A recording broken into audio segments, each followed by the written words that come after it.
Good afternoon, students. Welcome to the fourth session of marketing management class.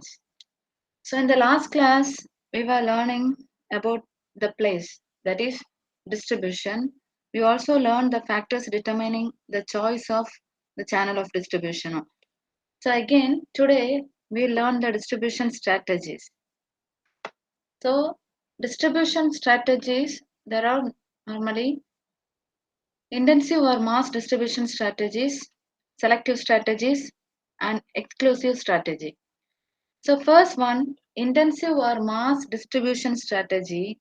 When we hear the name itself, that is mass distribution strategy. That means distribution in large volume or in bulk quantity.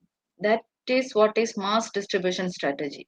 So, bulk in this context normally refers to wholesale, and the firm decides to sell its products in a huge quantity.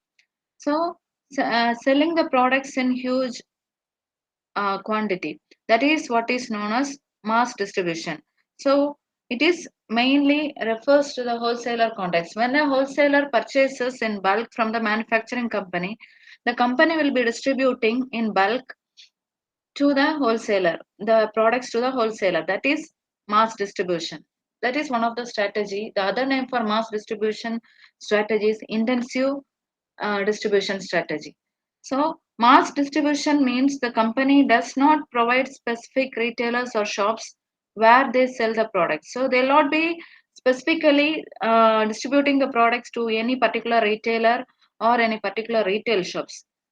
So, for example, when we take different snacks items or some drinks, they'll be having outlets which can be seen in different locations and across the location. So, we can see the particular shops in the different areas. That is what is mass distribution strategy. Next one is selective strategy. In this, the company will be decides to sell their product in very limited store.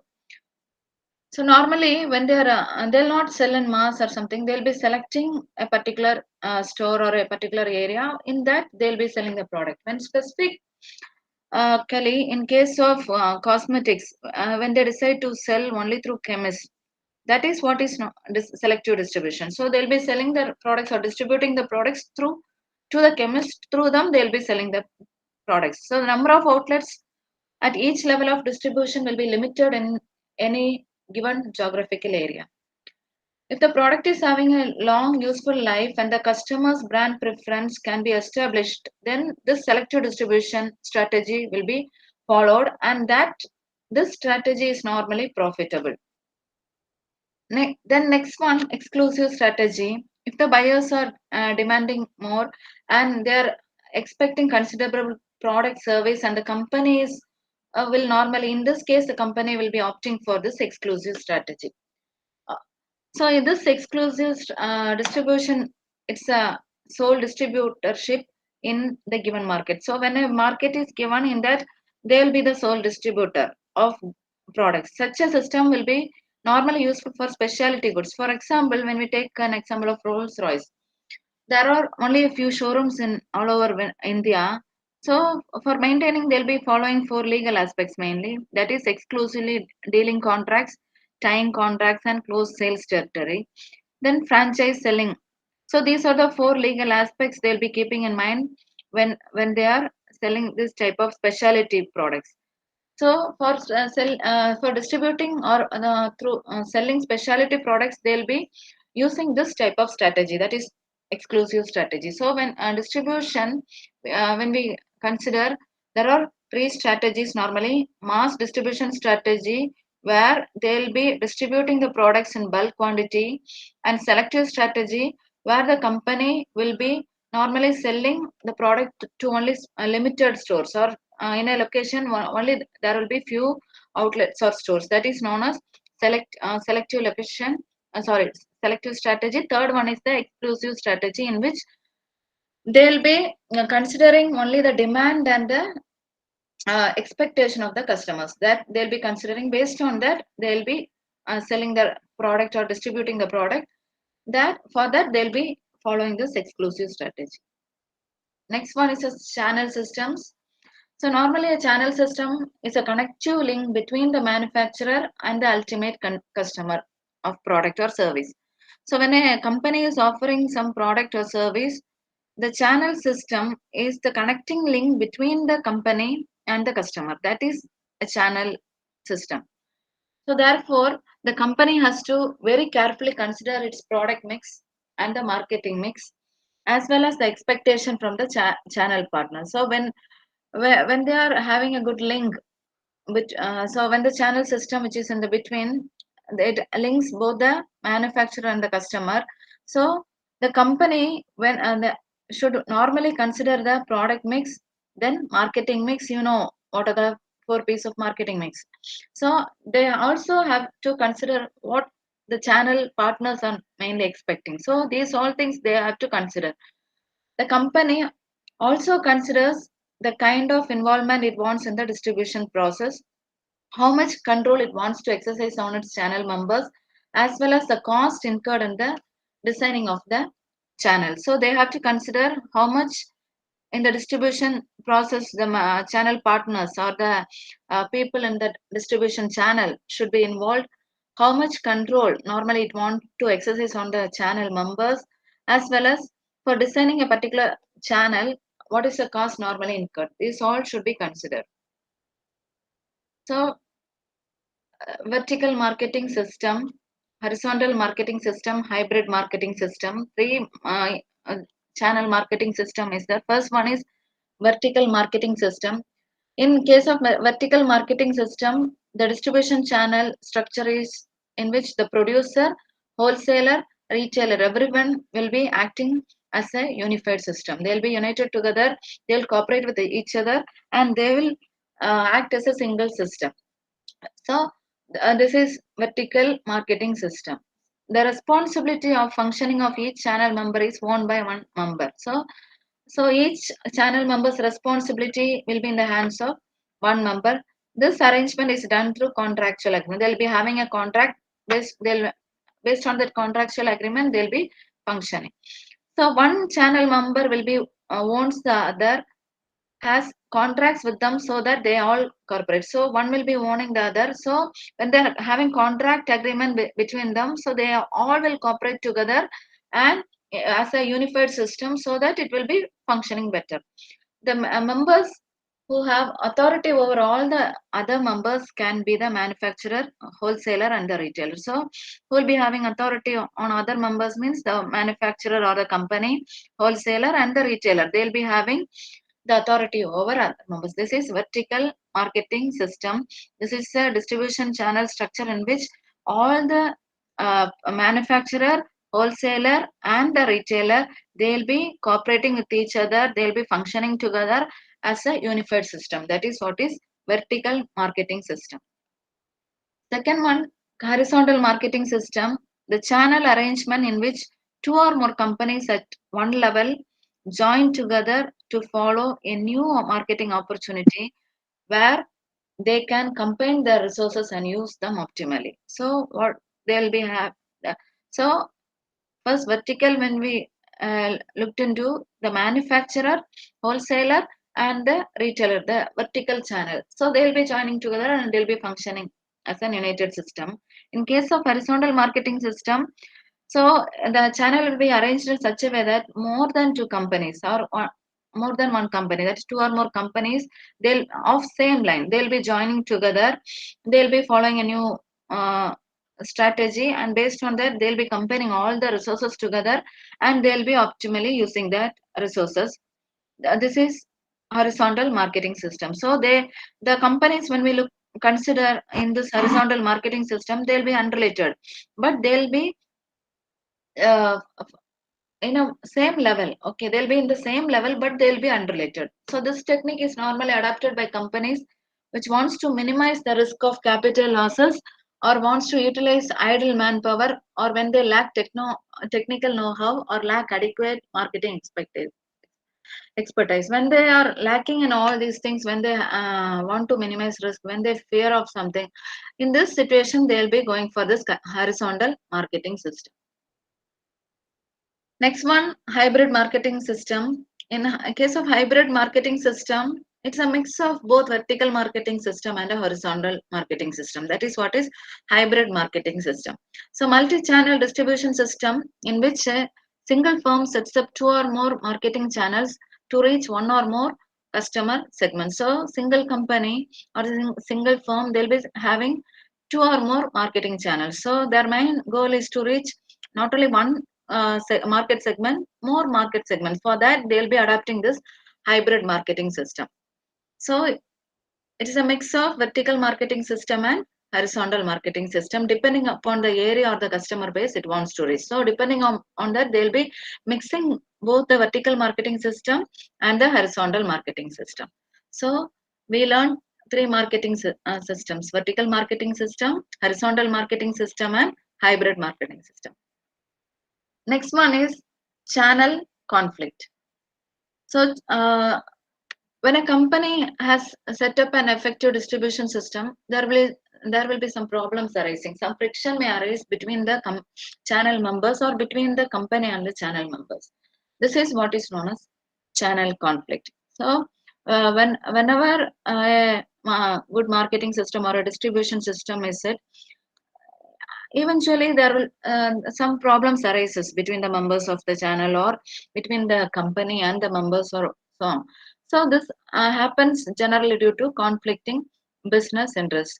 So when they're having conflicting business interests, this type of conflicts normally arise. So there are three types of channel conflicts: vertical channel conflict, horizontal channel conflict, and multi-channel conflict. So vertical channel conflict means channel it is a conflict between different levels in the same channel. They'll be having in the same channel different levels members or different levels of channel partners. Between them, a conflict will arise. That is what is vertical channel conflict. So conflict between a distributor and a retailer.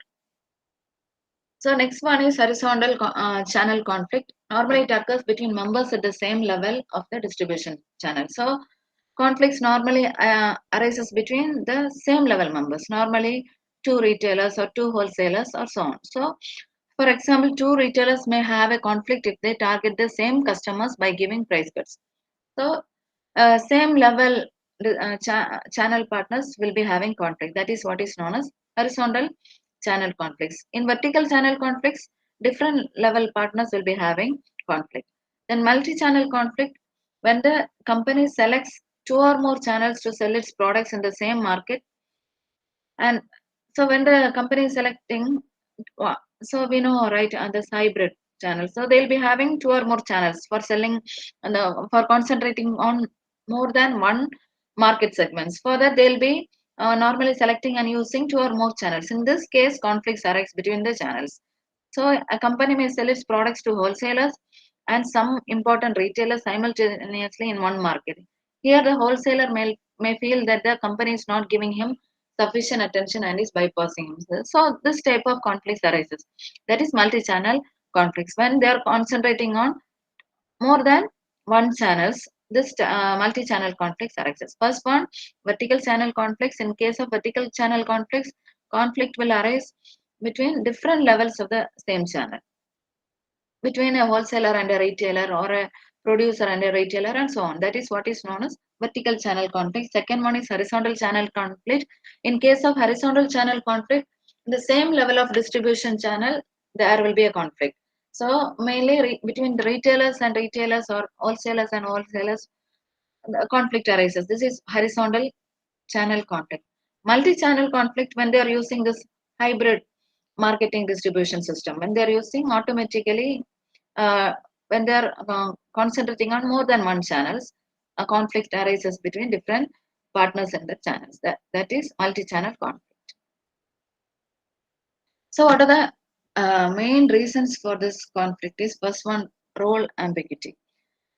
So the uncertain act of an intermediary in a multi-channel arrangement may lead to disturbance in the channel of distribution and cause conflict among the intermediaries. So when the channel members in between acting in uncertain way, automatically there will be some disturbance in the when for example, each one in the channel will be having certain role. When they are causing some ambiguity in the role, automatically conflict and disturbances arises. So next one, incompatible goals. When the manufacturer and the intermediaries are not having the same goal or same objective, both work in different direction to meet their ends, then automatically channel conflict arises. Uh, whenever we are working in team, all should have the same goal or the same object. Then only we can attain that goal. So when we are working in different directions, automatically conflict arises because we cannot attain that goal properly. That this is what is the second reason for conflict. The next one, marketing or strategic misalignment. Sometimes two channel partners promote the manufacturer's product in a different manner who created two different images of the same product in the customer's mindset, which creates conflicting brand perception. So some of the channel partners, they'll be promoting the product in two different ways. So automatically in the customer's mind, two different images will be created. This automatically leads to conflicts. Then difference in market perception. So each one in the channel will be understanding the market in different viewpoint. So in that case, automatically conflict arises. The next one, change resistant. Normally, channel leader will be planning and will be trying to modify the distribution channel. So in with the other people in the channel will not be accepting to it. So this automatically cause some problem. So that leads to conflict. Then improper geographic or demographic distribution. So if the sales territory has a narrow consumer base and the channel leaders allows many selling partners, they tend to lose interest. Normally, in a narrow consumer base, when many channel leaders are concentrating in the particular area and uh, trying to promote their products, automatically what will happen, problem arises and at last they'll not have any interest in that particular consumer base. So there conflict arises. So the first one, role ambiguity. Second one, impact incompatible goals. Third one, marketing or strategic misalignment. Fourth one, difference in market perception, change resistant, and improper geographical and demographic distribution. These are the causes of marketing channel conflict. So next one, how to manage the channel conflict. So there are different ways to manage the uh, channel conflict. First one is mediation, arbitration, and diplomacy. For if what when a conflict arises, how to manage that? First one, through mediation or arbitration. So the manufacturer will can adapt a strategy of intervention where a third person intervenes to create harmony. So the third person who is intervening in between, he should not uh, be one-sided. Okay, there should not be any partiality or something like that. He should act as a uh, arbitrator, and when he should listen to both the sides, uh, or both the parties involved in the conflict, and he should hear to the arguments clearly, and he should come to a conclusion, and he should inform the decision which he took. That is what is known as arbitration. So alternatively, the parties can resort to diplomacy, where the representatives of both the parties discuss and find an amicable solution. So automatically in this case, when both the parties are listening to that arbitrator, the conflict will be solved. Next one, cooptation. In this case, the manufacturer will hire an expert who has already gained experience in managing the conflicts. So, an agent from outside who is an expert in having good experience in managing this channel conflict will be hired instead as a member of this grievance redressal committee or a board of directors, and that person will be particularly addressing to the conflict. That is what is known as cooperation. So that particular person will be having good experience and he can give proper solution for the conflict. The next one is dealer councils and trade associations.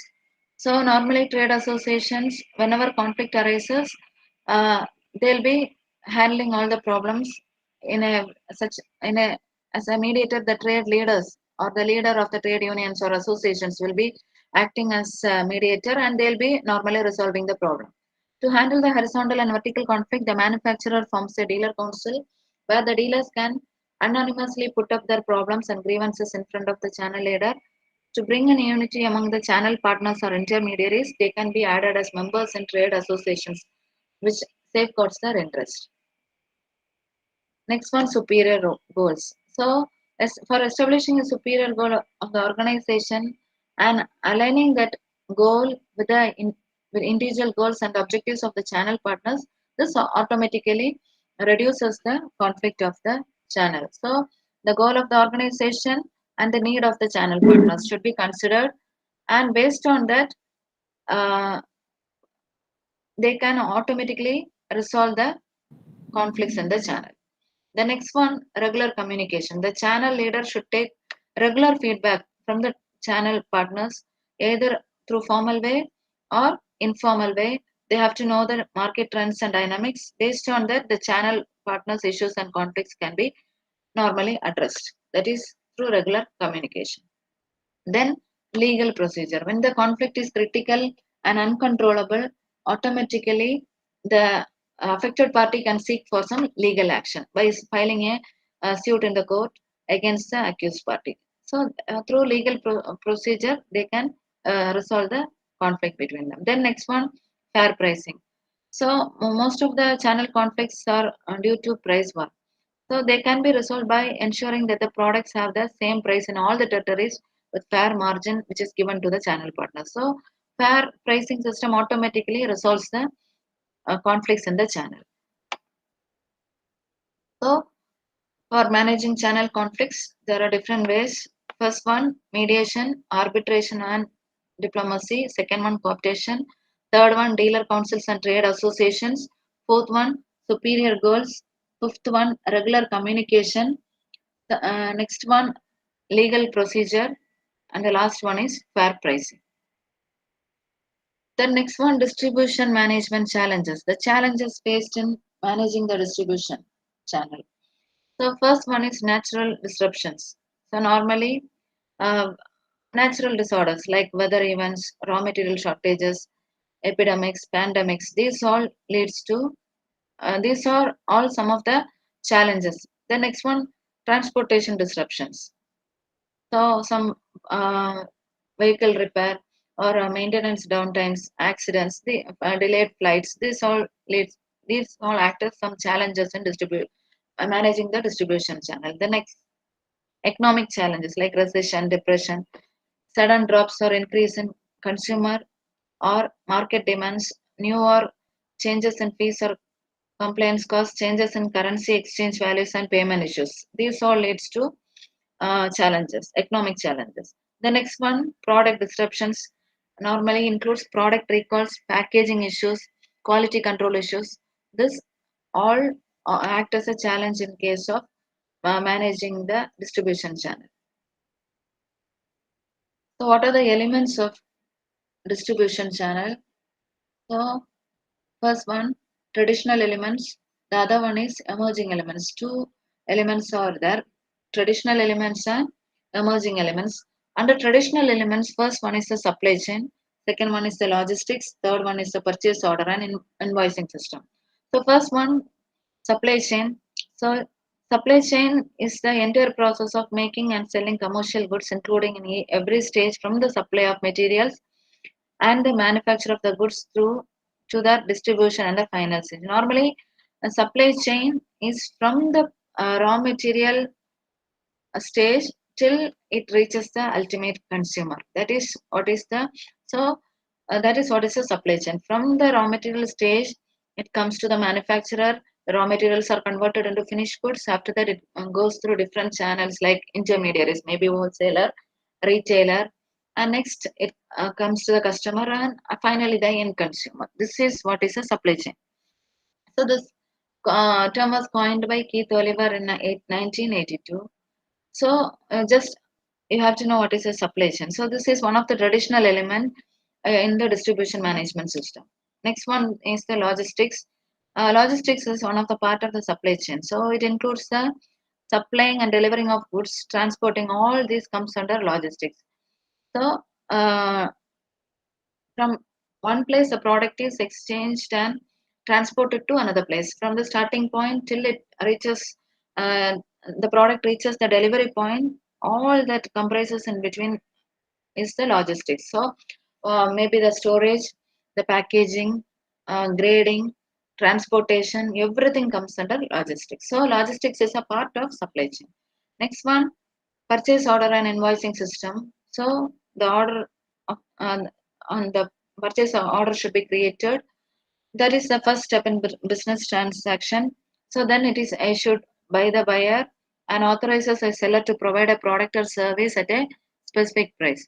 The invoice is normally a bill issued by the seller to the buyer when the product has been delivered or the service has been completed. So in that case, they'll be getting an invoice bill. So purchase order means creating the purchase order. When some order is normally made, automatically they'll create that purchase order.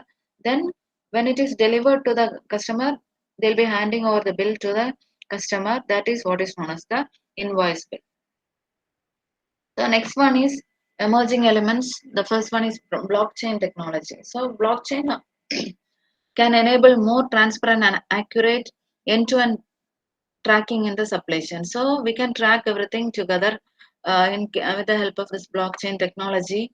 It is a transparent system and it is an accurate system.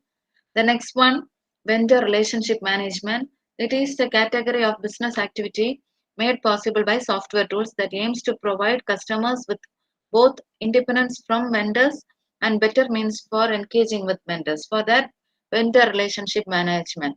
So they'll be having a good relationship with the vendor.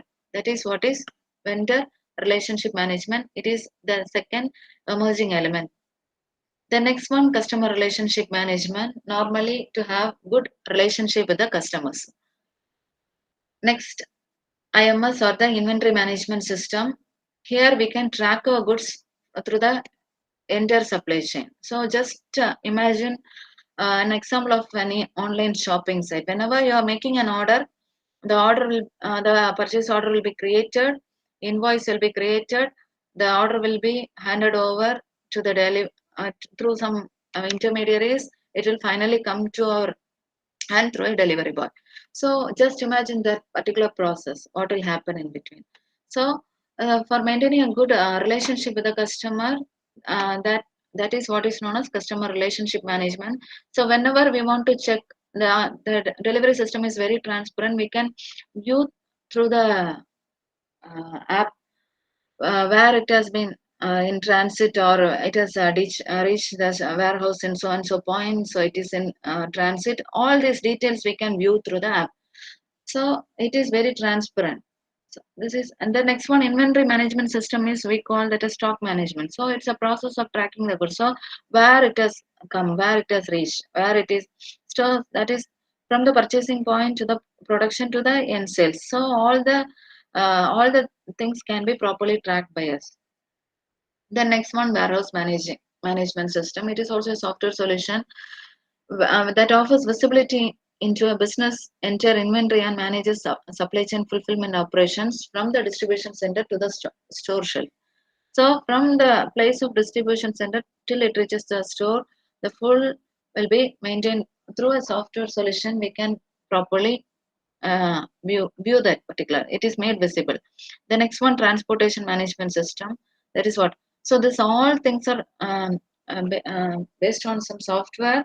Everything is transferred. This is the emerging element today in case of distribution channel. So supply chain plays a major role, even though it is a traditional element. Inside that, everything today in this blockchain technology, then vendor relationship management, customer relationship management, inventory management system, warehouse management system, transport management system, all are acting together, and it has made the customers or the buyer of the product to properly uh, view where our product is. That is the main thing in this emerging elements. So with this block 3 is concluded. Okay, block 3 is concluded.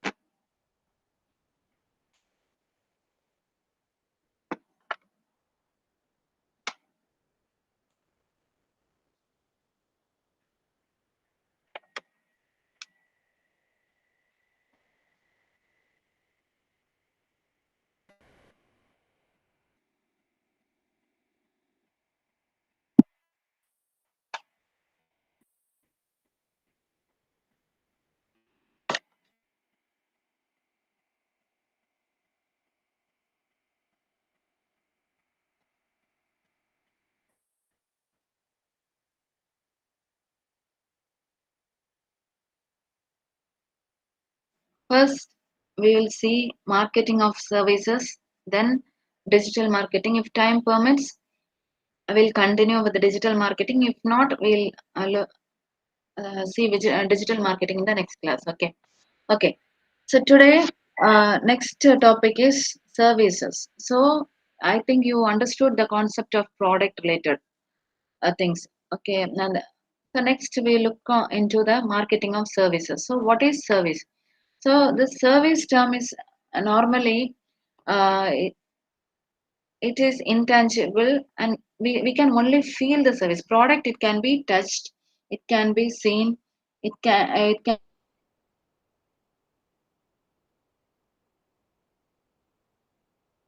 be it's normally the term service is rather general in concept and it comes a wide variety of services.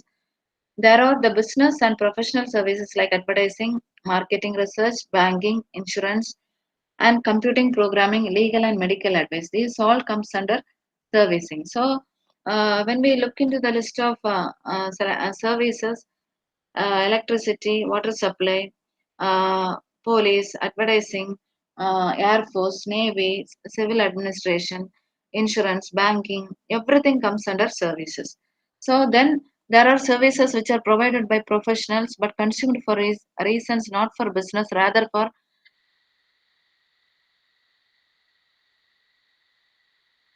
leisure, arts, etc. So services are not provided only for business purpose but for other purpose also. So the definition given by Philip Kotler about service is a service is an activity or benefit that one party can offer to another that is essentially intangible and does not result in the ownership of anything. Its production may or may not be tied to the physical product. So, Philip Kotler has given a good definition about service. It is an activity or a benefit one person is offering to another that is intangible and does not result in the ownership. Whenever when a business company is providing a service to us, we cannot own that service. We can just make use of the service. We can feel the service. That's it. We cannot become the owner of that particular service. That is the what is the definition given by Philip Kotler. So, as in the case of product, uh, this in the case of service also the starting point for understanding the marketing dynamics is one satisfaction of the customers. Mainly when we are selling a product, what is the main purpose behind producing a product and selling it to the customer?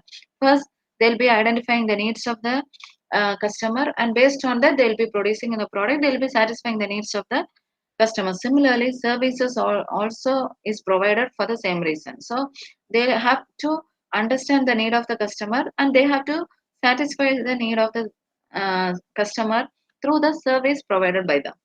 So it is important to correctly identify the particular one while your service is which your service is fulfilling, since this will provide the clue for designing the most appropriate marketing strategy. So properly we have to identify the need of the customer or the wants of the customer, then only we can provide the proper service to them through some strategy.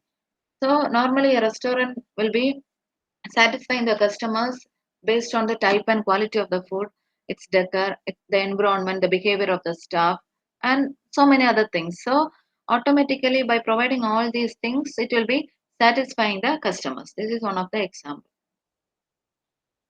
So to be successful, as first we have to identify the basic needs which has to be fulfilled through a service. Then we have to find the ways and means to differentiate it from the competitors, so that the number of customers to our service center or the service will increase, and also their loyalty can be increased.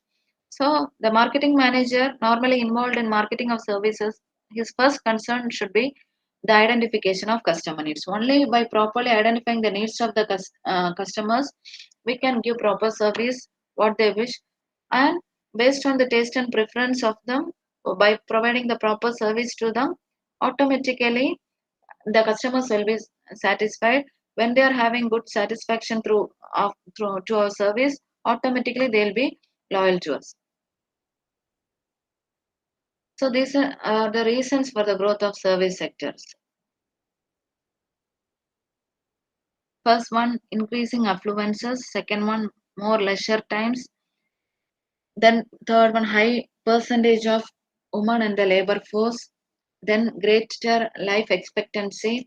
Next one, greater complexity of products. Next one, increased complexity of products, greater concern about ecology and resource scarcity, increased number of new products.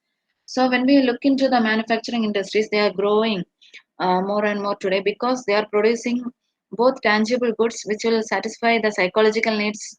Uh, Maybe the basic needs will be fulfilled by them. They'll be increasing the satisfaction of the customers. This is what normally manufacturers do. So today, the growth of the service industries also trace the economic development of the society, and the social changes has also accompanied with this. So the growth of specific service industry, it is a result of the combination of many reasons. So these are the reasons. So normally increased affluences will be coupled with the desire to utilize leisure time for leisure rather than doing some odd repair jobs in the house or doing some other things. So so mainly this, and the growth of the service sector, the reason behind is normally these are the things: increased affluences, more leisure times, high percentage of women in the labor, and so on. So next one, characteristics of services. There are normally uh, five characteristics. First one is intangibility. Second one is inseparability. Third one is heterogeneity. Fourth one is perishability. Fifth one is ownership. So first one, intangibility means, so when we compare the product, services cannot, with the product, when we are comparing services, it cannot be touched. As I mentioned before, it cannot be sensed, it cannot be tested, or it can or felt before they are availed. So normally, these all things cannot be done before they are availed. So it is a abstract phenomena. So normally, when we take an example of a product, we can touch the product, we can see the product, maybe we can smell the product, we can do all those things. But in case of services, we cannot touch the service or we cannot hold the service. Here there is an example. So you can touch a smartphone, but you cannot hold or touch the services provided by telecom service provider. So similarly, there is another one example. When you are buying a cake of soap, you can see, feel, touch, smell, and use to check its effectiveness in cleaning. But when you are paying a fee for a term in college, you are paying for the benefit of deriving knowledge and education which is received to you by the teachers. So that only you can felt, and based on the benefit you are gaining, you can feel it. That's it. But when we compare it with the product, product is tangible. So service is normally intangible. Next one, inseparability. So services now are normally delivered and consumed simultaneously. So it is whenever we are in need of some service, we are the service is delivered to us and immediately we consume that. So this additionally involves that services cannot be isolated from the service providers. Normally, we cannot isolate the service from the service providers. Whoever provides us with the service, we cannot separate that service from the service providers. So the service providers will be possessing some particular skill. For example, a skill like singing or dancing or whatever. Then they'll be using some equipments to handle. Maybe for dry cleaning, they'll be using a equipment to handle a tangible product, or by allowing access to or use the physical infrastructure. They'll be assessing, but We cannot, whatever product, through some product or through some infrastructure or something like that, we'll be experiencing the service. So we cannot separate the service from the service provider. That is the main thing. So second characteristics is inseparability. Third one is heterogeneity. So it is not possible to provide a similar service every time. So whenever we are getting the same service from the same service provider again and again, we'll be experiencing the service that will not be same all the time. So there will be some change each time when we are buying the particular service from a particular service provider. So lack of consistency and measures how much data or experience normally varies in case of this services. When we are purchasing services, there is a greater variability. There will always be changes in the experiences of the same service provided by different. So when we compare the services provided by different vendors, maybe the same service, they will be provided, but different vendors will be providing. So each one will not be providing this.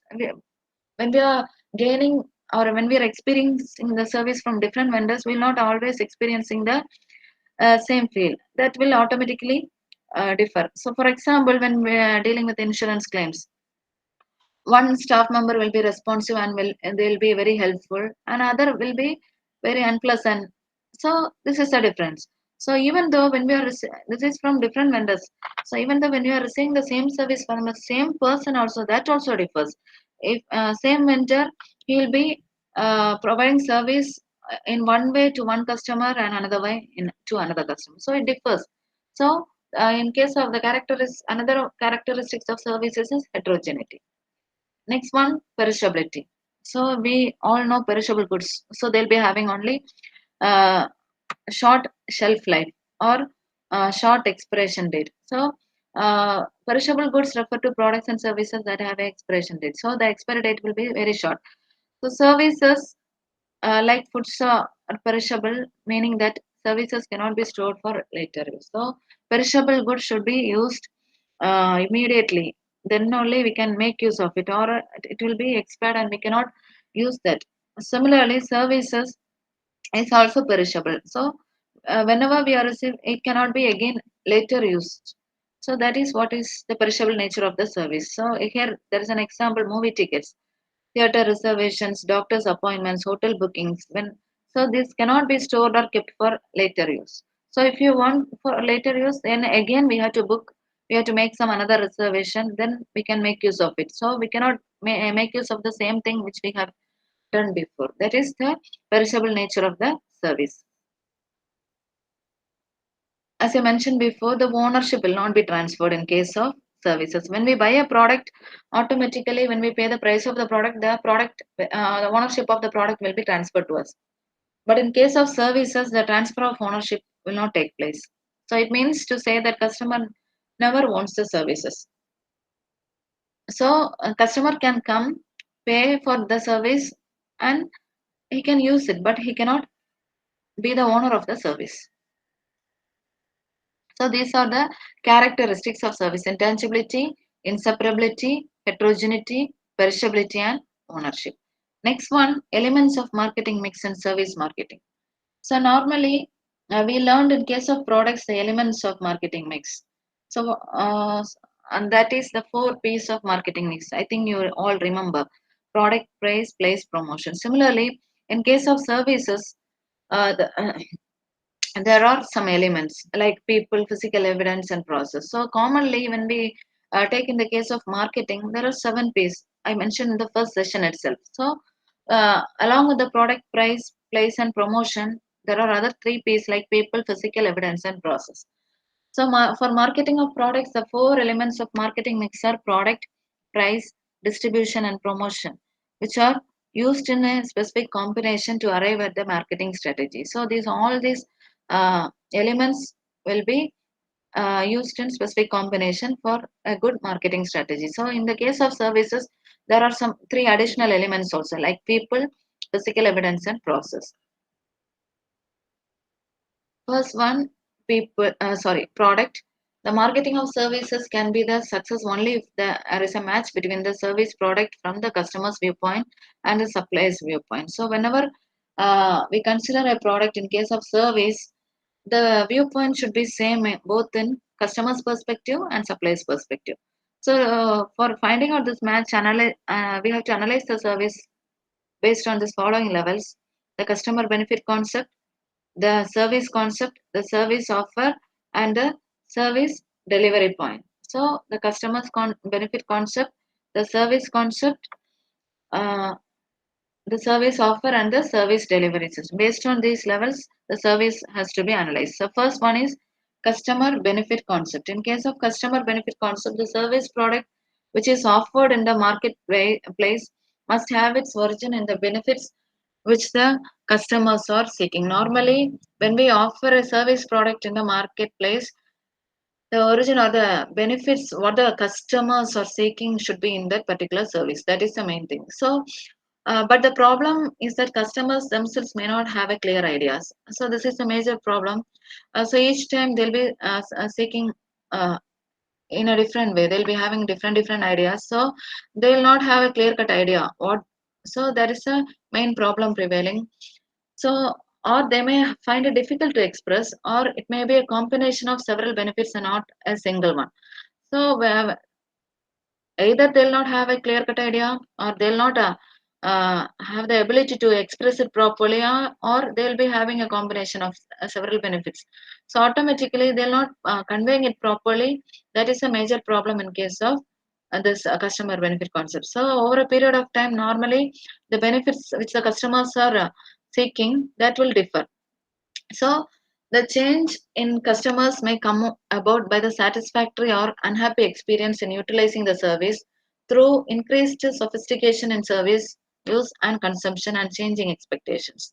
So all these make the issue of marketing a service product very complex. So when we consider this first level or the customer benefit concept level, automatically since they are not having a clear cut idea, it has become a very complex thing to market a service product. So each time the preference of the customers change, those also the benefits they are seeking from the service also changes.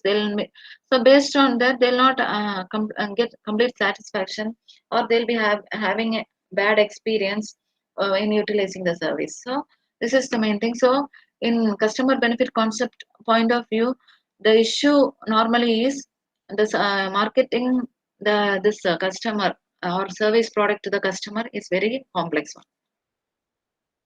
Next one is the service concept, second level. So using the consumer benefits as the starting point, the service concept defines the specific benefits of the service offer. So what are the specific benefits normally the particular service is providing? So at a generic level, the service concept refers to the basic service which is being offered. A center for the performing arts may offer entertainment and recreation. So, what is the generic level or the basic service provided by the particular service? That is the main thing. So, but within this broad framework, there can be specific choices paths for satisfying the entertainment objective, such as drama, musical concerns, mime, poetry, dance, etc. So, defining the service concept helps answer the fundamental question: what business are we in? So, this is the fundamental question to be answered in case of service. So, in case of service concept, the main thing to be focused is normally the service, a specific benefit offered by the particular service. That is the main thing. So, what is the basic service they are offering? So, when we consider performing arts, there are different choices. So, which is the main specific thing they are concentrating? That is the basic service to be provided. Next one is the service offer. So the service offer is mainly concerned with the specific elements that will be used to provide entertainment. So what they are mainly offering. So as I mentioned before, they even though they are having different choices, what is the specific element which they are wishing to offer or provide? That is the thing. So in the case of musical concert, the choice may be vocal or instrumental. Within vocal, where light or classical, Hindustani. So there are different choices. So while these represent the intangible items of the service offer, the physical infrastructure of the center, in terms of its sitting capacity, comfortable seats, quality, and acoustics, provision of air conditioning, snack bar, toilets. These are all the tangible items. So the tangible aspects can be controlled properly by offering the best possible benefit, but the quality and performance of the actors cannot be controlled. That is the main thing. In case of product, it easily we can control. Uh, so in case of service, it's very difficult to control the performance or the quality of the performance. The manager has to control both the tangible and intangible components. So he can easily the tangible components can be controlled, but in case of intangible components, only through proper practice or through experienced professionals, maybe it is possible. Next one, service forms.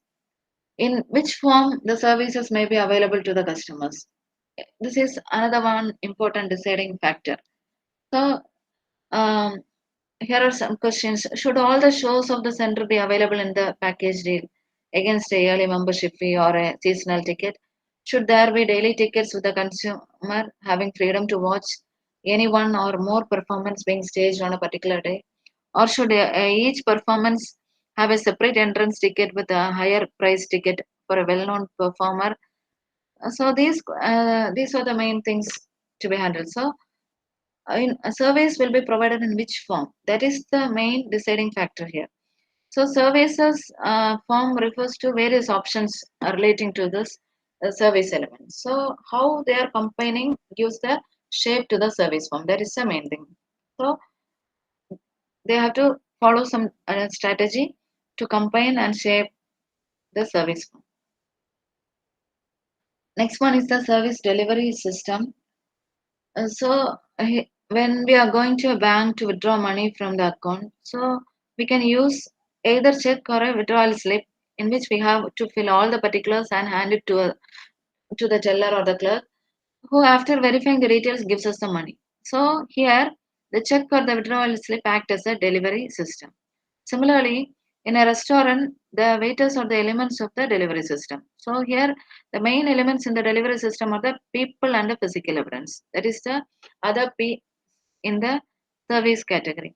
So uh, the components and the public relations ability of a lawyer represent the people component, while his office buildings, office door, letterhead, etc. are the elements of the physical evidence. So physical evidence, that they are the tangible things, mainly the infrastructures or the other things. So they are called as the supporting goods, or mainly it will be acting as a supporting good for the service. That is the main thing. So these are normally the tangible element in case of a service, and they exert an important influence on the quality of the service provided based on the viewpoint or the perception of the customer. So when we are considering the service delivery system, so these are the examples. So I think you understood based on this example, which is so they are the elements of the service delivery. In a case of restaurant, waiter will act as a uh, element in the delivery system. In case of the bank, when you are withdrawing some money, the check or the withdrawal slip will be acting as the element in the delivery system. So other tangible items will be supporting the service and delivery system, so that automatically based on the support systems, the perception of the customers or the consumers changes. So when we are a manager of a marketing service, we have to uh, market not only one service but a range of services. That is the main thing. So when we are a manager of a market, we are when we are a manager of a service providing companies.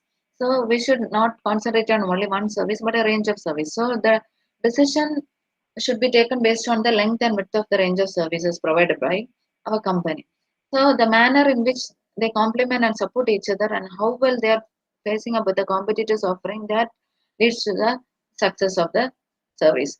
So the services which we offer must be targeted to a specific market segment, and the targeted market segment must have a definite need for the service.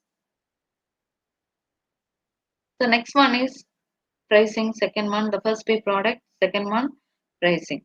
So in case of pricing, the normally we'll be using different terms or terminologies for okay, we'll be having different names for the price for employees. the money which we get for work, that is salary, for education tuition fee. So they'll be having different names.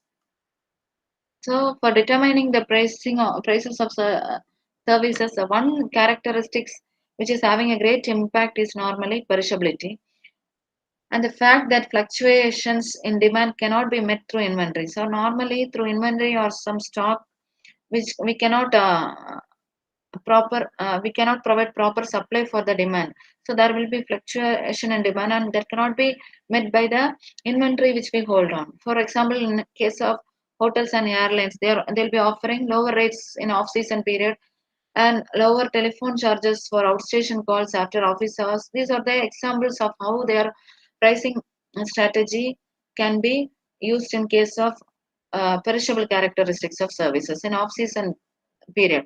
So another characteristics of services that creates problem in price determination is the high content of the intangible component. So when the intangible component is very high, so the determining the price becomes another issue. The higher the tangibility, the more difficult it is to calculate the cost, and greater the tendency towards non-uniform services like fee for a doctor, management consultation, lawyers. So these so when the tangible aspect of the service is higher, so we cannot determine the cost of the service provided, and it's very much difficult to fix the price for the product. So the price may sometimes be settled through negotiation between the buyer and seller. In case of service, so through negotiation, the price will be fixed.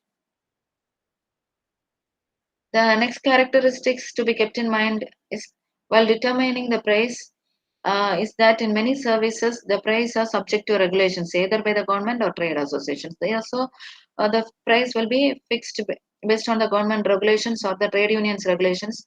So through that it can be properly determined. So we have to keep in mind the regulations, government regulations or the government policies and the trade association regulations. So based on that we have to fix the price. We cannot fix the price in that case of our own. So the next one, bank example, electricity bills, water rates, uh, rail, air transport in India. These are all controlled by the government. So in that case, the trader, in other cases like when they're having some trade unions or associations, so they'll be regulating the price. So mainly to avoid uncutting and maintaining the proper quality.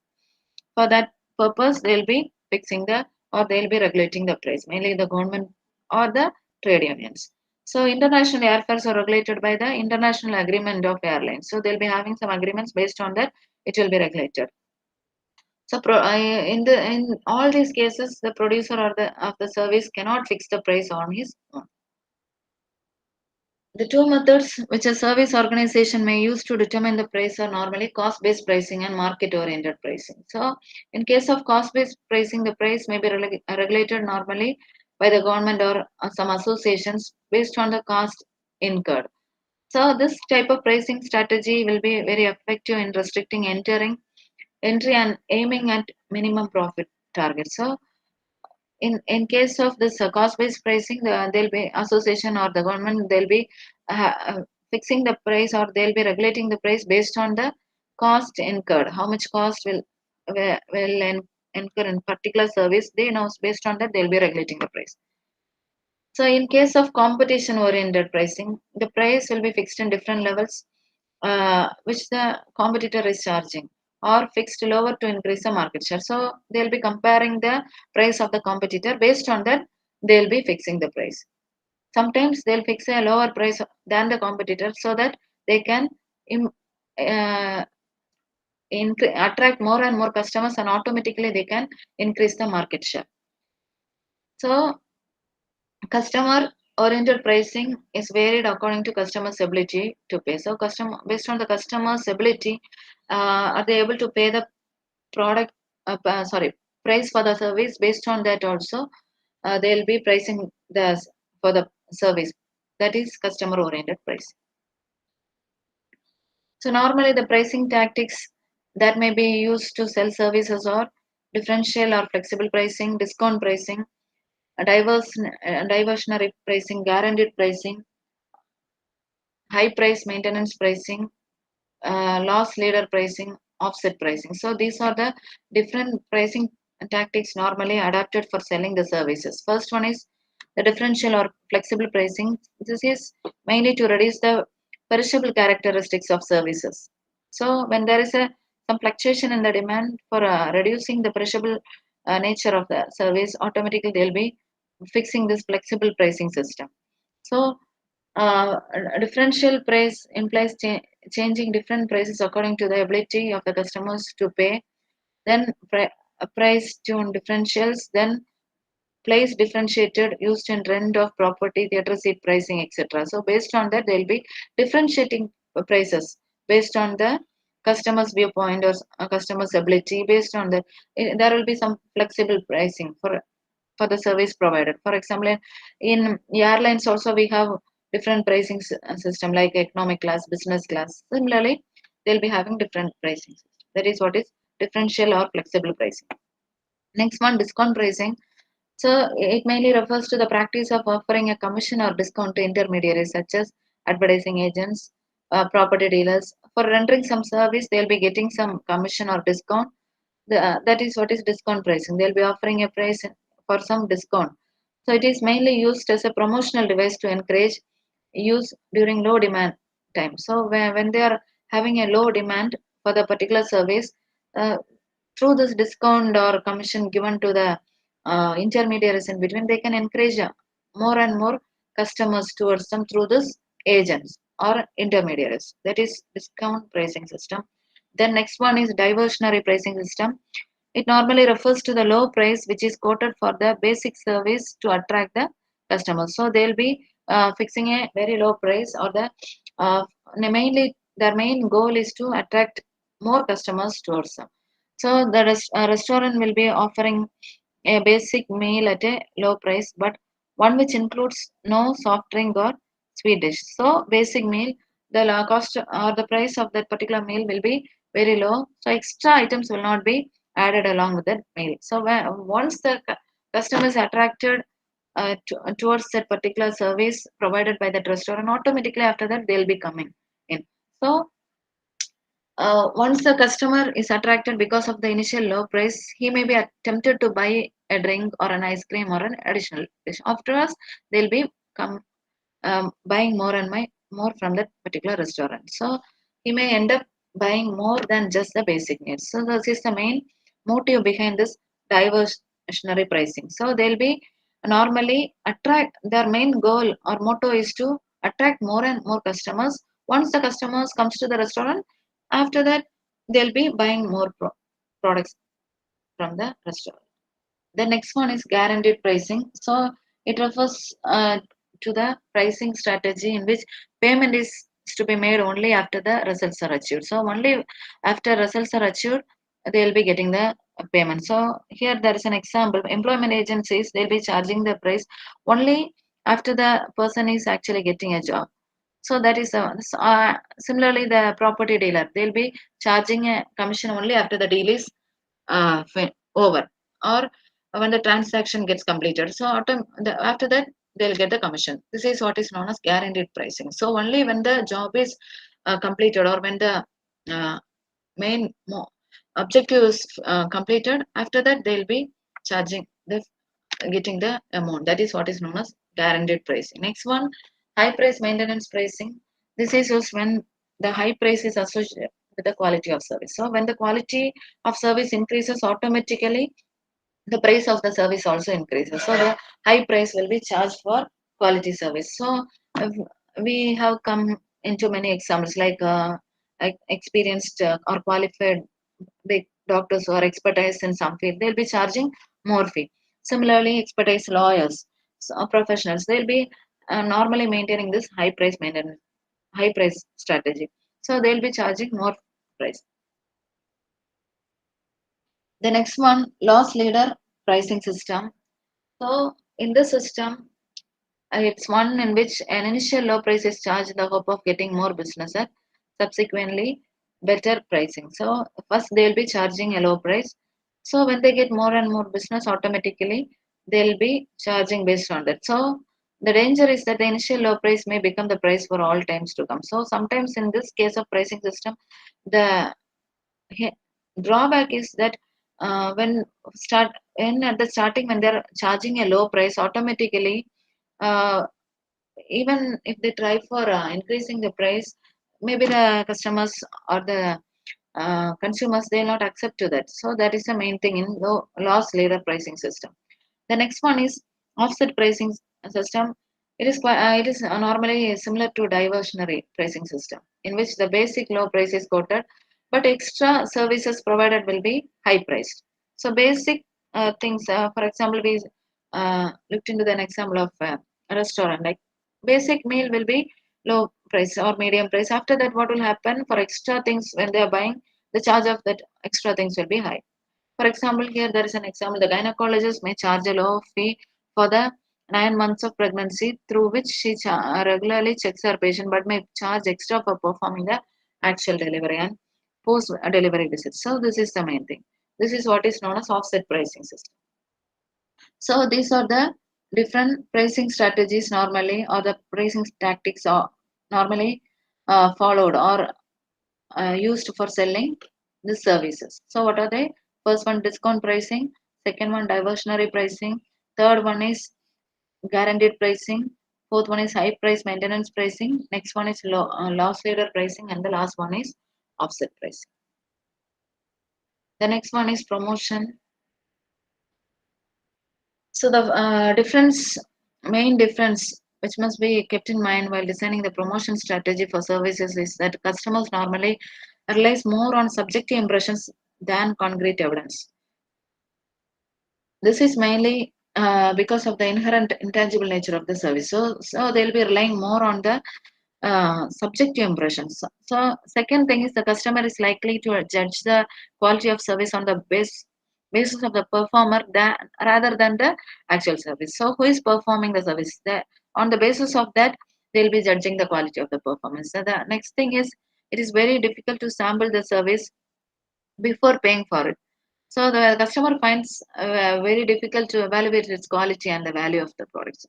Value of the service provided. So buying a service is really a riskier one than buying a product. So as I said you before, it is easy to normally manage a tangible composition than an intangible aspect. So that is the main thing.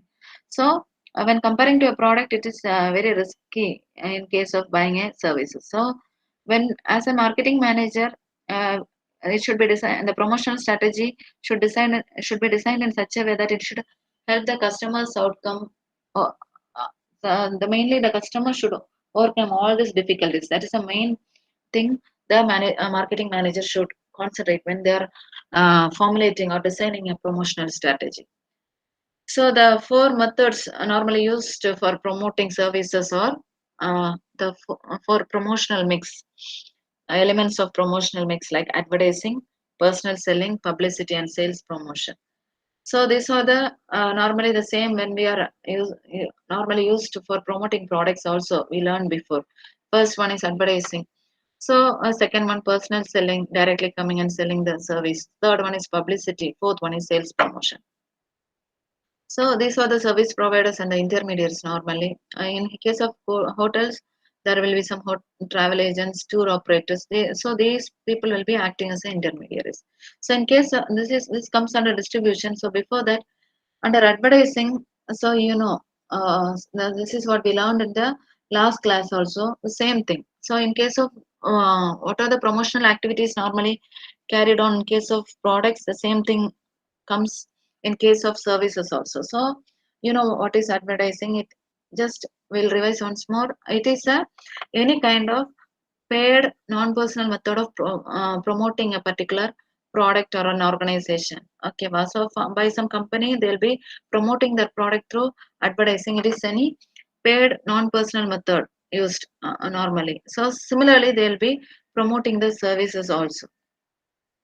Then next one is personal selling. So there is face to face interaction they'll be having. They'll be selling the or they'll be promoting their services through personal selling.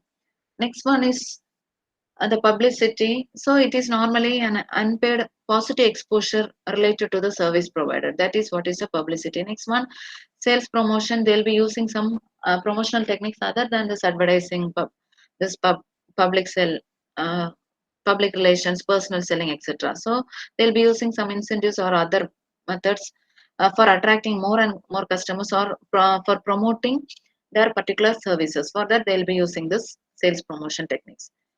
Then when we come into the distribution aspect, or the next place. So this is one of the important decision element in the case of distribution strategies, mainly the location of the service. So where the service should be provided. So mainly they should concentrate on the location where they can attract more maximum number of customers or the consumers. That is a main thing. So here intermediaries will be acting in between in case of distribution channels. For example, hotels, travel agents, tour operators. In case of airlines, there will be travel agents, hotels, etc. In case of life insurance, there will be agents, shares, stock brokers will be there, employment agencies will be there, financial services, banks, financial institutions. These all will be acting as agents, then or intermediaries. Then products, wholesalers, retailers. These people act as intermediaries in providing services. So this is the distribution line, or the fourth P.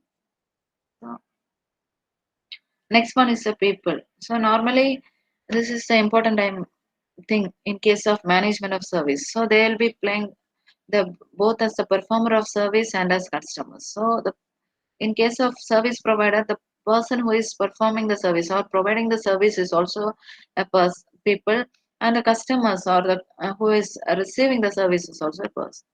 So when we compare the service personnel, they are important. Normally, they'll be providing the service. So their behavior and the attitude who is very important. So that itself will influence the customers, and that will increase the overall perception towards the service. So the behavior and attitude of the service provider should be very important. Next one is the customers. They are the source of influencing other customers. Normally, when they are getting good service, when they are almost satisfied or fully satisfied, or beyond, when they get receive the service beyond their satisfaction, or automatically they, through the word of mouth, they'll be acting as an promoting agency towards us. The customers itself will promote our products. So in case of doctors, lawyers, consultants, once a customer is satisfied with the uh, particular service provider, they will automatically convey that information to another customer, then another customer. So automatically that will lead to a chain reaction. So similarly, in the negative aspect also, when they get a negative opinion or the negative satisfaction regarding the service provider, automatically they will be spreading the negative news. So we should be very careful when we are providing service. So customers, we should normally uh, satisfy the needs of the customer in such a way that we should get negative feedback. Sorry, we should get positive feedback from the customer and not negative feedback. So thus, when we are acting as a marketing manager, the main thing is to ensure that whether they are completely satisfied with the service provided by the service providers. That is the main thing. So next one is physical evidence. So physical evidence means the environment surrounding us. That is the next main element in case of service mix. So cleanliness in doctor's clinic, exterior experience and interior decor of a restaurant, the comfort of seating arrangement in a cinema hall, adequate facility for personal needs at the airport. All these contribute towards the image of the service as pursued by the. So mainly the environment surrounding the uh, service location, that should be very good in such a way that it creates a good image in the mind of the customers. The common element in this is that they are all physical, tangible, and controllable aspects of the service. These are, as I mentioned before, these everything act as a supporting evidence for the service. Okay, and the supporting goods for the service. They're all tangible, physical, and it cannot be it can be easily controlled by the service organization who is providing the service. So they constitute the physical evidence of the service. There are two kinds of physical evidence, like peripheral evidence and essential evidence. So first one, peripheral evidence is normally possessed as a part of the purchase of service, but by itself it's of no value. So it acts as a part of the purchase of service. So only that peripheral evidence is of no use. So when we are best example is airline ticket, checkbook, receipt for a confirmed reservation in a hotel. These are all the examples of peripheral evidence. So a checkbook, it's of no value only, uh, it's of no value when it is simply existing, but it is of value only if you have money in the bank. Without that, there is no value for the checkbook. So so this peripheral evidence adds on to the value of the essential evidence. So first one, peripheral evidence. This peripheral evidence is a part of the service. So only when we are purchasing a service, automatically and this peripheral evidence will be a part of that service. But only this peripheral evidence without service is of no use. So only this peripheral evidence along with the service uh, have some value. Excellent. So peripheral evidence is normally possessed and taken away by the customer. The essential evidence cannot be possessed by the customer. So normally peripheral evidence, for example, the ticket or the checkbook, it can be possessed and the customer can, since it is tangible, they can take along with them. But the essential evidence, like the buildings, the interior layout, decor, the logo, or the music inside the company, everything, these essential elements are normally cannot be taken by the customer or possessed by the customer. So it is very critical input in determining the atmosphere and environment of the service organization. This when we consider this essential elements, so this is a very important thing in determining the atmosphere and environment of the service organization. So apart from this essential, just think an example of a five-star hotel. So um, it's long driveway, grand entrance, mannered by a good doorman, sophisticated decor of lobby. These everything act as a essential evidence. So with that, of the fast food items, the bright colors, the music inside that room, the bright lights. So these everything and judge the kind of rich and formal atmosphere of the former. So in the first five-star hotel, we can judge the rich and the formal atmosphere there. Here, in case of fast food outlet, we can experience the relaxed and casual atmosphere. What is the essential evidence. So we cannot take or we cannot possess all these things along with us. So the next one is the process. So normally in service organization, the system by which we receive delivery of service normally constitute the, so through what means we are getting the delivery of that particular service. That is what is the process involved.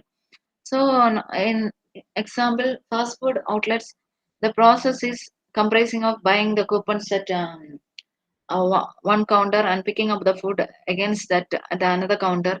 This process of the delivery function can be compared with that of the operation management. So in case of the manufacturing unit, when we look into the raw materials comes in, it is properly assembled together and it is converted into finished goods, it comes out. So similarly, that is a process, manufacturing process we call that as. Similarly, in case of service also, the process involved in providing the service, that is what is the process in the next P in the service mix. So it is normally the process of adding value or utility to the system inputs to create outputs which are useful for the customers. So they'll be adding the benefit to the input provided. So through that, the output will be created, which will be much more useful for the customers. So surveys can be described based on the type of process. So there are three kinds of delivery processes. So first one is line operations, second one is job shop operations, and the third one is intermittent operations. So self-service restaurants and shops, these are the examples of line operations. So they'll be, the consumers will be coming, they'll be moving through some arranged they'll be having some logical arranged operations. So through that sequence, they'll be moving. So, but in a self-service department store also, will come in through the entry. They'll be coming in. They'll be going to the sessions where the products exist. They'll be taking the product. They'll be coming out, paying the bill, and they'll be going out through the access. So this is the delivery process. This is relevant when the service you are providing is normally standard. So this is the line operations. Next one, when the consumer receives a combination of service using different sequences, the job shop type of operations will be more useful. So when the service provider is providing combination of services, in that case, a job shop type of operation will be helpful. The mainly in case of hospitals, restaurants, and educational institutions where they are giving a combination of service. So in multi-specialty hospitals, some people uh, will be in need of consultation in the OP department or the outpatient department. Some will be in need of consultation in the medication or the X-ray or some other things. Some patients need hospitalization for some procedures or some investigation. So they'll be having a combination of services. Based on that, the consumers will be requiring a different combination of service. So they'll be using this job shop type of operation for such type of activity. Next one, intermittent operations. So these are normally useful when the type of service is rarely repeated. When they want repeated service from the same service provider again and again. For that purpose, they'll be using intermittent operations. Firms normally offering consultancy for project use normally use this type of intermediate operations delivery system. So advertising agencies, these are also because the company or the consumer or the customer needs more and more service or repeated service from the same service provider. That is the main thing.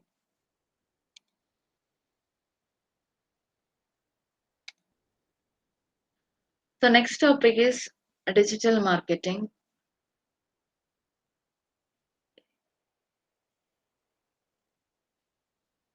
So digital marketing, it's a modern form of marketing, normally using internet and some digital technologies or digital platforms, using some devices, electronic devices like laptops, computers, tabs, or mobile phones, will be marketing. That is what is known as digital marketing. So it is a modern form of marketing. So it is normally used to promote, help, and support products, brands, and services to the consumers. So the progress in the area of digital marketing has changed the manner brands use technology for marketing. So normally, before we have been using some traditional type of marketing for advertising purpose or sales promotion activities. They'll be using some uh, traditional type of marketing. So today, in the modern era, most of the companies are preferring digital marketing. So mainly they'll be using through the use of the internet or some digital technologies or software. They'll be the help of the electronic devices. They'll be normally promoting their products, their brands, and creating awareness among the customers related to the products. All these things they'll be doing using the internet. So this is what is digital marketing. So the digital era launched was started with the launch of this internet and the development of Web 1.0 platform. Therefore, this term digital marketing came, and this was first used in the 1990s. So this digital marketing is also known as online marketing. So it started in 1990s, and the term digital marketing is used. So when the internet is launched and when Web 1.0 platform is developed, automatically in 1990s this term digital marketing came into existence. So it helps the businesses now to connect with the existing and the future customers by using the electronic device or the internet. So it is different from traditional marketing. So in case of traditional marketing, they use only one-way communication.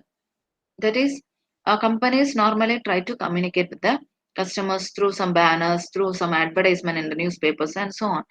So the customers are not able to interact with the business. So this is the one-way communication type of marketing in case of traditional marketing. But in case of digital marketing, it's a two-way communication. So uh, through social media, they'll be promoting the products.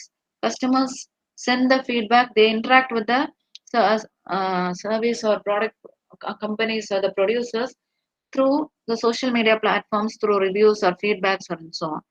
So if they have any doubts, the queries will be answered. So all it's a two-way communication in case of digital marketing. So when we look into the history and evolution of digital marketing, so digital marketing in the 1980s.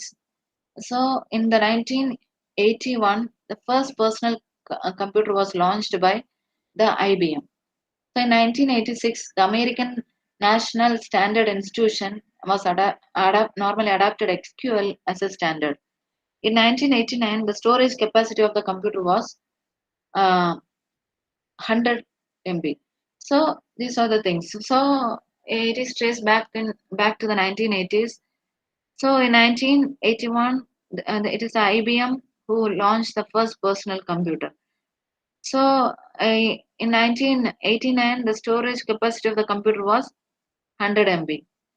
So in 1986, the American National Standard, that is ANSI, adopted the SQL as a standard. So this is how the starting point of the digital marketing 1980s. Then next in 1990s, the term digital marketing was first invented and used in 1990s. So in 1993, internet was first launched. The first clickable web banner went live. This happened in 1993. Then in 1994, some new technologies. The first e-commerce transaction, which was done through the internet.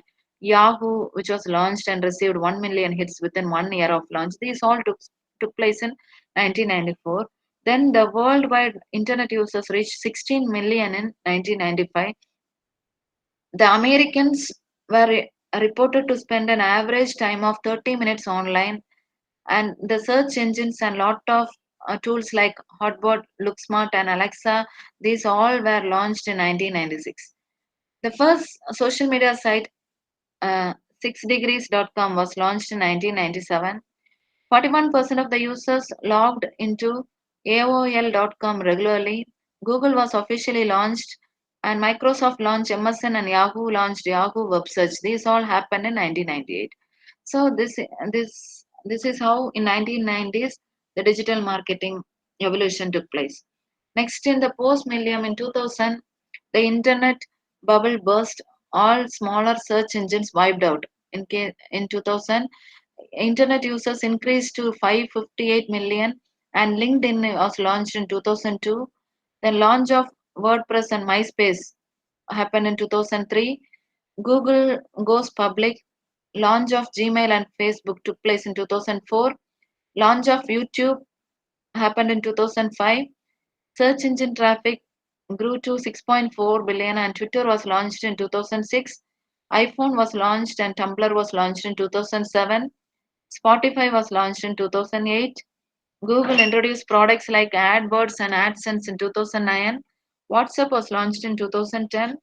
Launch of Google Plus and Google Panda happened in 2011. Year of social media companies increased SM budget up to 64% in 2012. Yahoo acquired Tumblr in 2013.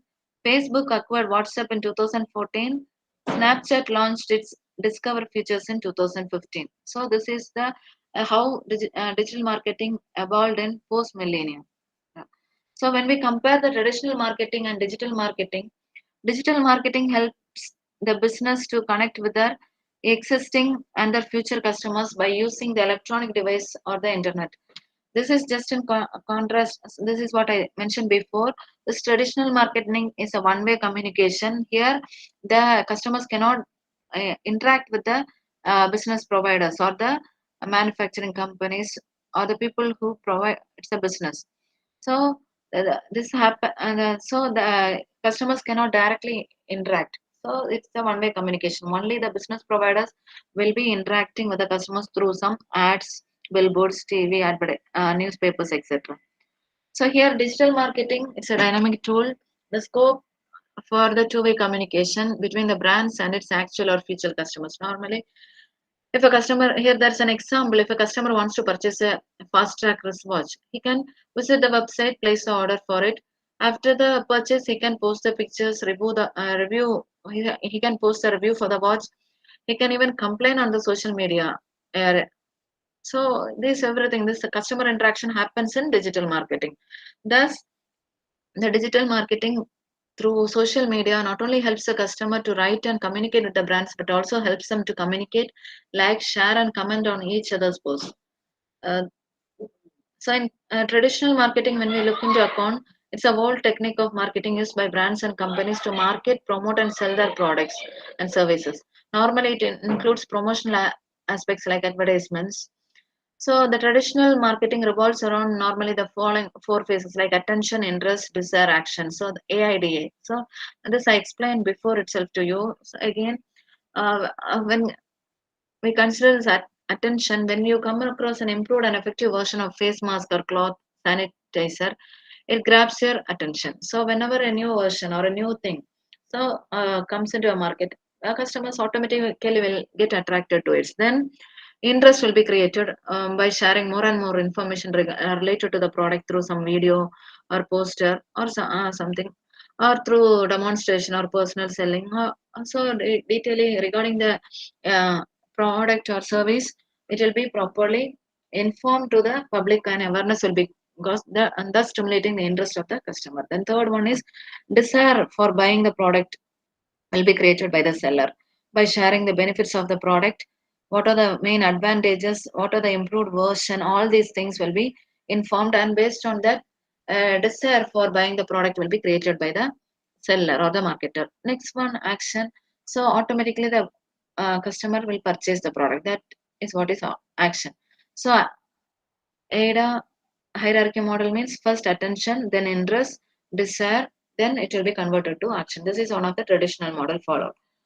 Now, in case of digital marketing, it based on the introduction of or development of internet and electronic devices, science and technology advancements.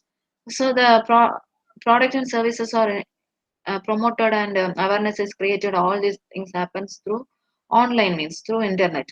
So digital marketing will be using different platforms for promoting the product like Google, Facebook, Instagram, through some shopping apps, YouTube, Twitter, and so on. So this is an example of Coca-Cola, case example of Coca-Cola brand, usually using for traditional and digital marketing. The in case of traditional marketing, before several decades, the Coca-Cola was normally using the traditional method for marketing their products. They have been using hoardings like banners, newspapers, and TV. They are the main media for communication or the channel for communication with the customers. So today in digital marketing, with the development of internet and increased usage of this online and social media platforms, so this Coca-Cola company has been shifted from the traditional marketing towards the digital marketing. So through digital marketing for getting attention from the customers, they with the help of a simple yet brilliant campaign like Share a Coke. So they have been offering their customers the opportunity to interchange the brand name Coke with their own names and followed by sharing their experience with others through social media. So this is was a campaign adapted by this Coca-Cola company. So the campaign was one of the most revolutionary marketing campaigns ever. Overnight, globally, this campaign became a successful case story for the digital marketers against this traditional forms of marketing. So, Share a Coke campaign reflected a complementary mix of both online and offline media. So, digital marketing made it all the more important as it made Coke's aim to deliver personalized brand experience in reality. So they shifted to digital marketing and they started a, marketing campaign called Share a Coke, and it was a very successful one. So this is a case example of Coca-Cola. Next one, push and pull approaches of digital marketing. So there are two approaches. The first one is push approach and the second one is pull approach. So normally the push marketing approach is fundamentally a normal form of traditional marketing. thing. In push marketing, the companies will be using the channels like TV, radio, or direct mails, or banners, or hoardings, or print, to, mainly for communicating the target audience. They'll be using all these things. So it is a broad, shotgun approach that makes the products, brands, or services more visible among the audience to get the best results, but at a cost. So in case of push marketing, it's a traditional approach. So they'll be making use all the traditional methods to normal target and promote the product to the audience or the target customers. So it will cost. The cost when we look into the expense, it is more. In push marketing, it's a consider it is more considerate and active than other inbound marketing methods. It is generally preferred by businesses who intend to take benefit in a short period of time or making efforts to generate quick sales. In case of push marketing, they are normally wanting for immediate result. In a short span of time, they are making more efforts for more sales. So the push marketing usually involves spending money on promotions. They'll be spending more and more. That is what I said. It's an expensive process. It cost is much higher, and they'll be spending more money on the promotional activities. So here that is a pay per click. This is one of the most popular advertising form in case of push marketing. So this is one of the traditional form. So it is often the primary business strategy for companies normally who are looking for launch of a fresh business idea or site without a reputation or repute. So that is the main reason. This type of primary business, sorry, this type of companies or a fresh who is having a fresh, they want to launch a fresh idea or a fresh set. For this purpose, they'll be using push marketing. Then launching a new service or product or holiday packages or some events, so promoting the sales of the product. For growing to a new or niche market, generating quick sales. For clearing out the stocks before the end of the season. For brand recognition in the competitor market. So for subsidizing a multi-channel strategy. For all this purpose, they'll be normally using the push marketing strategy. Next one is a pull marketing. So involves in case of push marketing, they'll be pushing their product towards the customer. That is the main thing. They'll be pushing their products towards the customer. They'll be finding some ways to create interest in the minds of the customer. They'll be somehow pushing the product. They'll be following some strategies to push their products towards the customer. That is mainly the push marketing.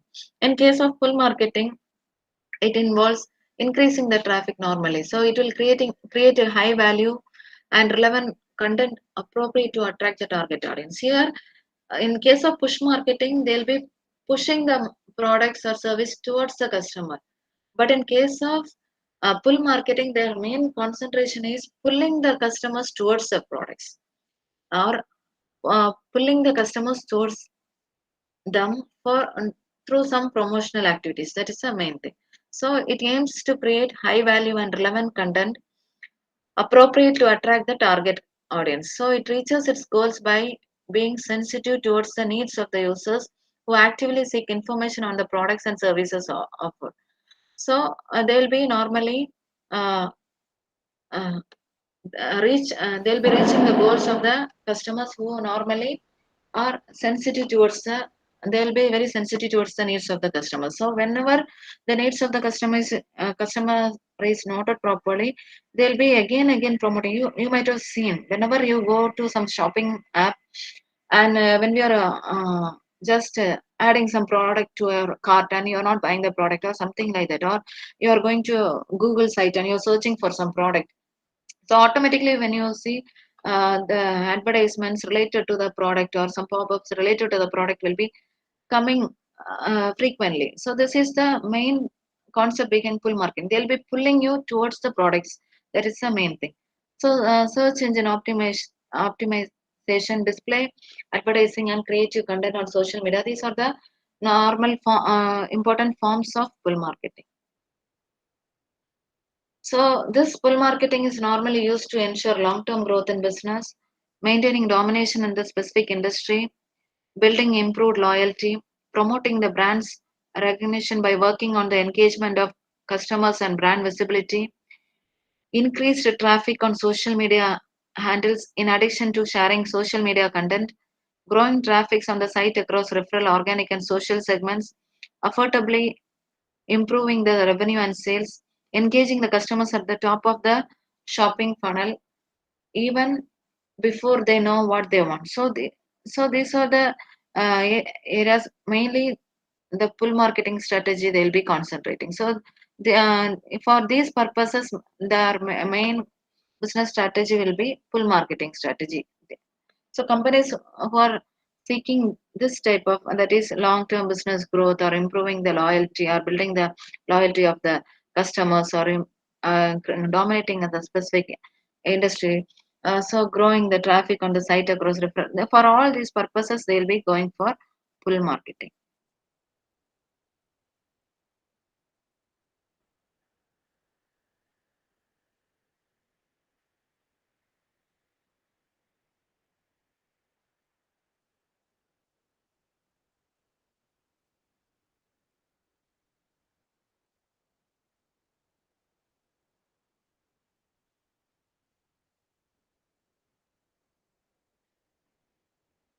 So that's all for today.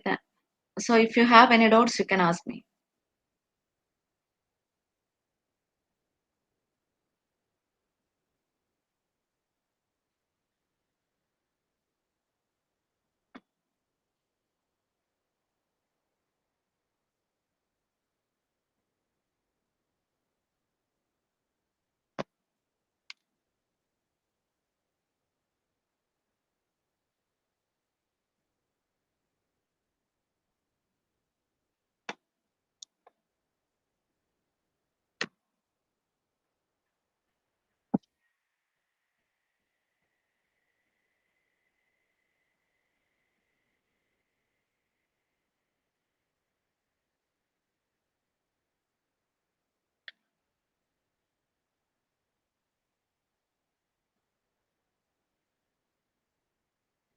You can ask doubts from any of the sessions, from session 1, session 2, session 3, and today's session. You can ask doubts.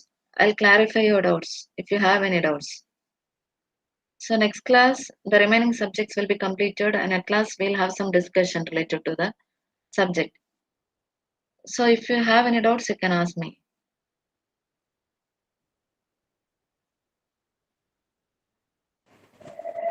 Good evening, ma'am. Yes, yes, ma'am. Tell Um, me. mm, Thank you for this session. It was so brief and informative. Ma'am, my doubt over here is that there are channels, right, ma'am, in direct channels and indirect channels.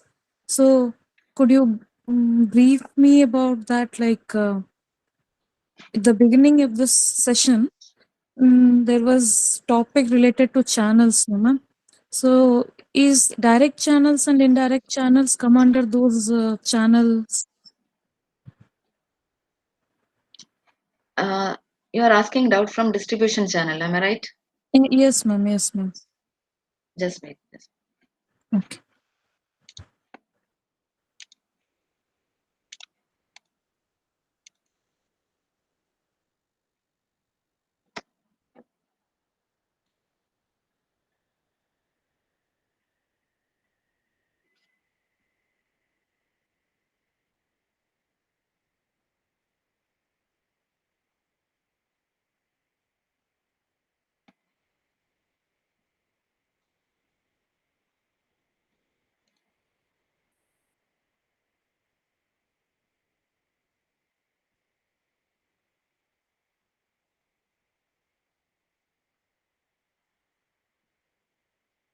Is it from the channel systems?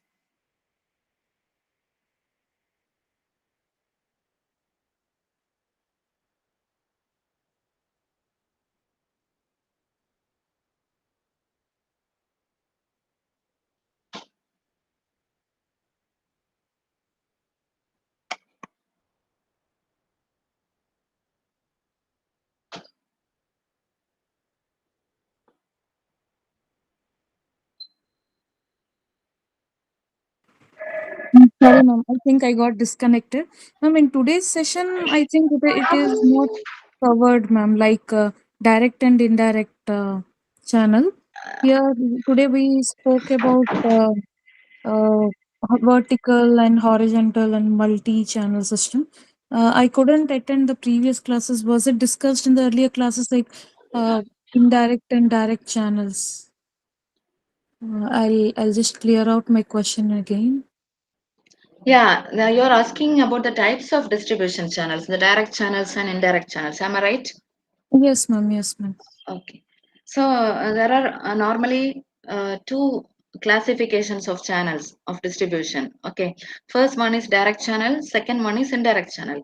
In case of direct channel, they'll be the producer or the manufacturing will be directly selling their products to the customers. There no intermediary will be in between, or no agents or middlemen will be in between. That is what is direct channel. Direct channel, it's also known as zero level channel. The other name for direct channel is zero level channel. So in this direct channel, it is the simplest and shortest mode of distribution.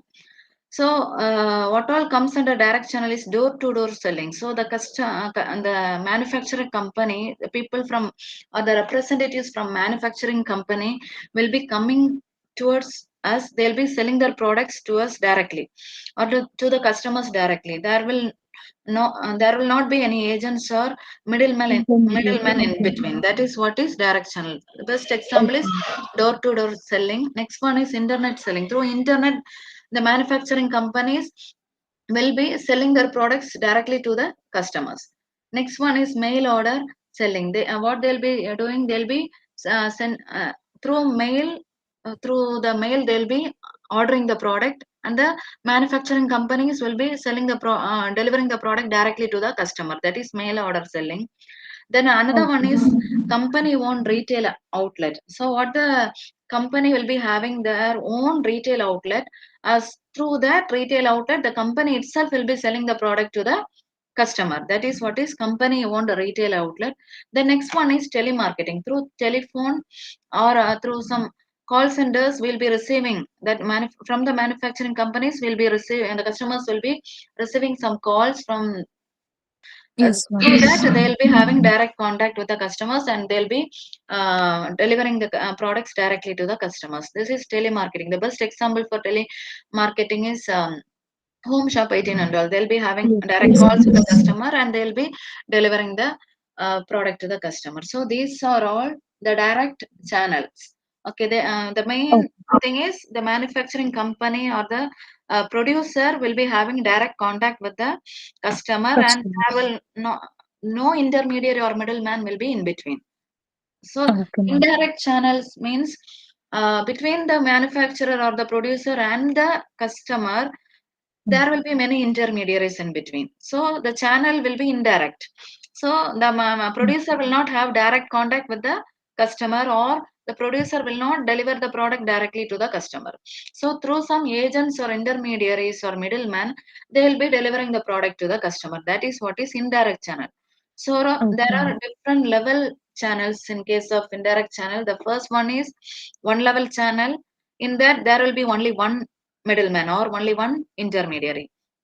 For example, Okay. producer, wholesaler, consumer, or producer, retailer, consumer. So in between, only one intermediary, maybe a wholesaler or a retailer. That will be the middleman. That is what is one level channel. So when we Okay. look into two level channel, manufacturer, wholesaler, retailer, or customer, there will be two middlemen or two levels in between, or two chains in between. That is wholesaler, retailer. Okay. Okay, ma'am. Next one, in Okay, ma'am. case of three level channel, there will be three middlemen. Okay. Maybe Okay. an agent, wholesaler, Yes, retailer, or retailer. whatever. So there will be three level. That is what is Mm. indirect channel. In case of indirect channel, the main thing is the producer will be using the through this middleman, they'll be distributing the goods to the customer. That's the main Customers. thing. In case of direct channel, the producer will be directly distributing the products to the customer. In case of indirect channel, they'll be using some middleman in between for distributing the product to the customer. Okay, ma'am. Thank you, ma'am. Okay. And thank you to you also for asking me a doubt. Thank you, ma'am. It was really great, ma'am. Like 2 hours continuous with the same energy is a very difficult task, but you have uh, taught us so well. Thank you so much, ma'am. Thank you.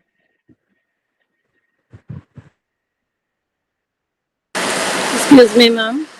Yeah, Yeah, in the channel system, so direct channel, it was mentioned internet selling is one type of direct channel. Is that right? yeah, door to door